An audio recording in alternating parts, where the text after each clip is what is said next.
Olá, internauta da Jovem Pan Online, boa tarde a você. Bem-vindo ao nosso Espaço Online desta sexta-feira. Hoje vamos falar de um livro muito interessante que interessa a todos nós. Você sabe lidar com o seu dinheiro? Da infância à velhice. Esse é o título. E nós convidamos aqui um dos autores, ele é escritor e jornalista, Luciano Fonseca. Como vai, Luciano? Boa tarde. Tudo bem, Patrícia? Boa tarde. Obrigado pelo convite. Por que vocês resolveram escrever esse livro? O livro é seu com a? Com a Marília Cardoso. Na verdade, foi uma história bem interessante, né? Uma história que quem trouxe a história foi a Marília, né? E foi de um caso muito pessoal dela, né? Na época ela namorava, hoje o marido dela, e ela super controlada com o dinheiro. E o marido dela, na época namorado, super descontrolado. E ela ficou assim impressionada, porque dentro da formação dela, do que ela aprendeu em relação ao dinheiro, ele era muito diferente. E nisso para ela foi uma inspiração, falei, poxa, isso vale uma boa história, acho que rende o livro. Ela me procurou, a gente já se conhecia da faculdade. Ela falou, vamos escrever esse livro juntos? Vamos. Aí foi barato, a gente produziu o livro, trouxe várias histórias aí para aprender a lidar com o dinheiro. Quanto tempo demorou esse processo? Foi difícil falar do assunto ou não? Olha, falar do assunto é muito fácil. Dura encontrar soluções, né? Mas o processo da produção do livro foi muito interessante, né? No começo nós buscamos histórias de pessoas e a ideia não era trazer dicas, mas era trazer histórias de pessoas. Só que a gente percebeu uma necessidade muito grande, né, de informação. As pessoas querem saber como fazer, como eu posso controlar meu dinheiro, como eu posso lidar com esse dinheiro.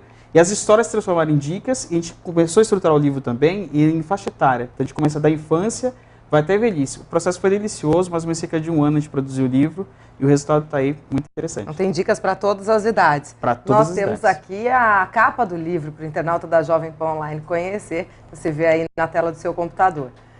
Bom, Luciano, interessante que você falou que a sua parceira tinha facilidade em lidar com o dinheiro e o marido dela não. Mas geralmente é o contrário, né? A mulher tem mais dificuldade de lidar com o dinheiro, de guardar dinheiro, e o homem tem mais facilidade. Parece que é um comportamento aí comum, é meio cultural aqui no Brasil, não é isso? Mais ou menos. Eu digo assim, tem um estigma, né, que a mulher é quem gasta mais. Eu digo sempre, a mulher gasta diferente. Né? O gasto do homem, a gente relata isso no livro, ele tem, às vezes, ele não faz o gasto, não gasta muito dinheiro todos os dias. Tá. Né? Ele não tem aquele gasto constante. Mas quando ele compra, é um gasto para arrebentar a conta corrente. Né? Então, ele gasta num valor muito alto. Exatamente. E a mulher faz aquelas comprinhas diárias, né? Exatamente. Tem gasto com produtos de beleza, gasto no dia a dia. Então, assim, não é que a mulher seja mais descontrolada. O gasto da mulher é constante. Normalmente o gasto das mulheres envolve a parte de beleza, saúde e beleza, que querendo ou não é um valor agregado alto, não é um valor baixo. Enquanto o homem, o gasto de homem, carro, TVs de 52 polegadas, som, de alguma forma para poder, às vezes, hoje em dia até um pouco um gasto maior com roupas, que as mulheres também gostam de gastar. Então assim, a mulher tem um estigma de que gasta muito, na verdade ela gasta constantemente. O homem também gasta bastante. E tem vários casos que eu conheço, né, que às vezes a mulher é a controlada e o homem é o gastão. Mas aí, enfim, aí é aquela questão de se controlar, de cada um se entender, né? Inclusive nós passamos agora pelo mês de maio, né, o famoso mês das noivas. Muitos casais resolveram unir as escovas de dente, como a gente diz. Antes de fazer isso, antes de tomar uma atitude como essa, é importante pensar no dinheiro também, né, juntos, né, de forma comum. Exatamente. É a questão de, como a gente sempre fala, né, o casamento não é só a união dos dois, é a união das finanças dos dois. Né? Normalmente, né, quando você é solteiro, você normalmente está morando na casa dos seus pais, você mora sozinho, dividindo espaço com os amigos e tal. O gasto é diferente. Quando você assume, quando junta os dois, né, estão juntos debaixo de uma mesma casa, os gastos são muito diferentes, a responsabilidade é diferente. E querendo ou não, você está construindo, né, além da relação, você está construindo uma vida financeira. Né? E isso é saudável, mas é trabalhoso. Né? Então, umas dicas que sempre passo para o pessoal: vamos casar, ok. Vamos planejar, ok. É o ideal para você ter segurança, né, no início do casamento, primeiro que é uma época que já começa gastando. É engraçado, você vai fazer a cerimônia de casamento, nunca é barato. Então o casamento já começa gastando, né, você já começa fazendo investimento. Além do investimento normal que você faz para alugar um imóvel, para mobiliar um imóvel.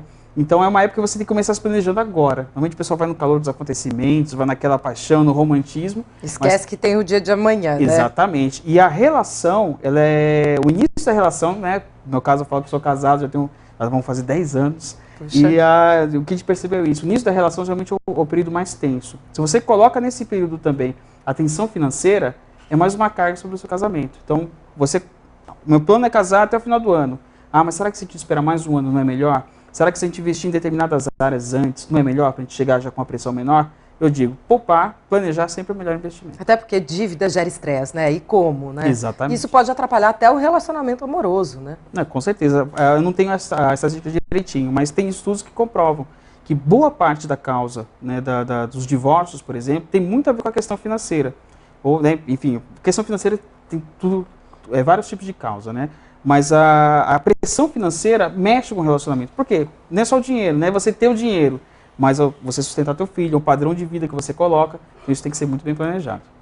Bom, Luciano, é o seguinte, nós fomos às ruas de São Paulo para ouvir das pessoas se elas conseguem lidar bem com o dinheiro, como é que as pessoas cuidam do dinheiro e quais são as prioridades do paulistano. Eu gostaria que você acompanhasse os depoimentos. Vamos lá. Tento controlar, né? Mas só que o dinheiro é pouco também. Podemos dizer que sim. Então, faço uma organização antes de receber, já tendo em cabeça o quanto que eu tenho para gastar e o quanto que eu posso gastar. Muito mal, não sei lidar com o meu dinheiro. Eu acabo gastando tudo, né, no mês, nunca sobra realmente, né? Não sou muito, assim, né, hábil com relação à administração de dinheiro, não. Tenho uma certa dificuldade. Eu não gasto com coisa fútil, nem nada. Ah, sei, eu procuro tentar me planejar para guardar um pouco de dinheiro por mês e pensar um pouco no futuro. Alguns meses eu deixo esse planejamento para trás, mas eu procuro pensar numa porcentagem por mês assim para guardar desde que eu comecei a trabalhar. Minhas prioridades financeiras para o futuro é comprar um apartamento, é meu objetivo. Então é o que eu penso e também viajar, ficar um mês fora, de repente 2 meses fora, fazer algum curso. Pessoas bem diferentes. Com certeza. Qual é o perfil do poupador? Quer dizer, é um hábito que vem de berço? Muitas vezes sim. Porque, querendo ou não, a poupança, na nossa sociedade, é uma sociedade de consumo, é uma sociedade que estimula o consumo, né, constantemente. Você ter essa cultura da poupança é muito difícil, justamente porque não é estimulado. Quando você tem isso de berço, vem da família, até a gente brinca, né? A Marília, que é uma das autoras, ela é descendente de mineira. Então, mineira tem a fama de pão duro. Aí ela fala que na história da família, o fato dela economizar dinheiro veio da família. Então, o poupador, normalmente ele tem isso. Às vezes são descendentes de europeus. Às vezes vêm os avós, bisavós vieram da Segunda Guerra, por exemplo. Ou então de japoneses. Eles passaram por um período muito ruim que foi da Segunda Guerra. Essas pessoas têm uma cultura de poupança incrível. Tanto que lá fora, quando tem qualquer problema nas finanças, o pessoal fica empolvoroso, porque às vezes precisa estimular a economia, e a primeira coisa que eles fazem é poupar. Então, aqui no Brasil, o que a gente percebe? Normalmente o brasileiro não guarda dinheiro, ele não gosta de poupar, e poupar é uma grande dificuldade. Só que os pais que investem isso com os filhos, que ensinam, que passam, que têm exemplos, tendem a ser grandes poupadores, e tem muitos benefícios em relação a isso. Recentemente nós tivemos aí uma onda e preocupação em muitos setores da alta da inflação. O brasileiro, ele se mexe, se mobiliza quando vem uma história dessa? Quer dizer, a inflação pode subir, ele para de gastar ou não? Ele deixa para lá?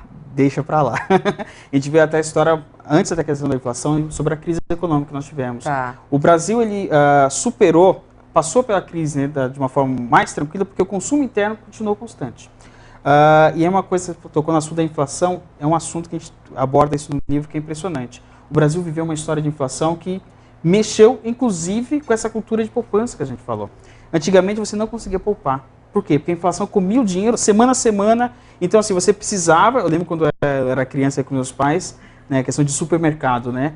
Todo dia 10, meu pai recebia. Eu sabia que dia 10 era o dia do supermercado e ficava aquelas filas gigantes.